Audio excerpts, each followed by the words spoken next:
आज़ाद रियासत जम्मू कश्मीर के वज़ीर बल्दियात राजा फैसल मुमताज़ राठौर ने कहा है, हमारी अफ़वाज और हमारे शुहदा हमारा फ़ख्र हैं। अफ़वाज पाकिस्तान पाक सरज़मीन की हिफाजत के लिए अपनी जानों का नजराना पेश कर रहे हैं, जिस पर सारी कौम अपनी बहादुर अफ़वाज के शाना बशाना खड़ी है। 6 सितंबर के दिन हमें अपने अंदरूनी और बैरूनी दुश्मनों को ये बावर कराना है कि बहैसियत कौम हम किसी भी दुश्मन ताकत को दंदान शिकन जवाब देने के लिए मुत्तहिद हैं। वो इन ख्यालात का इजहार 6 सितंबर यौम दिफा पाकिस्तान के मौके पर अपने खसूसी पैगाम में कर रहे थे। उन्होंने कहा, 6 सितंबर यौम दिफा पाकिस्तान दुश्मन के अज़ाइम को खाक में मिलाने और कौमी जुर्रत और बहादुरी का दिन है। मुल्क से दहशतगर्दी के खात्मे के लिए कुर्बानियों पर हम अपने शुहदा को सलाम पेश करते हैं और यकीन दिलाते हैं कि दुश्मन के खिलाफ पूरी कौम एक है। उन्होंने कहा कि गुज़श्ता 7 दहाइयों से मकबूजा कश्मीर के लोग आज़ादी के हसूल के लिए अपनी जानों का नजराना पेश कर रहे हैं।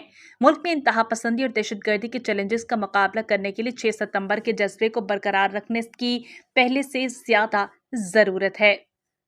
दहशतगर्दी के खिलाफ जंग में पाकिस्तान ने बेपनाह कुर्बानियां दी हैं। दुनिया की किसी कौम ने जानी और माली सूरत में दहशतगर्दी के खिलाफ जंग में इतनी भारी कीमत अदा नहीं की जितनी पाकिस्तान के आवाम ने की है। मुल्क की सलामती को दरपेश किसी भी खतरे से निमटने के लिए ये ज़रूरी है कि हमारी सफ़ों में इत्तेहाद बरकरार रहे। हम वतन की तामीर और तरक्की के लिए काम करें। अगर दुश्मन ने वतन अजीज़ के खिलाफ किसी जारियत की कोशिश की तो पूरी कौम अपने बहादुर अफवाज के साथ मिलकर दुश्मन के खिलाफ खड़ी होगी। मोहम्मद लतीफ़ अवान, अवाम न्यूज़, मुज़फ़्फ़राबाद, आज़ाद कश्मीर।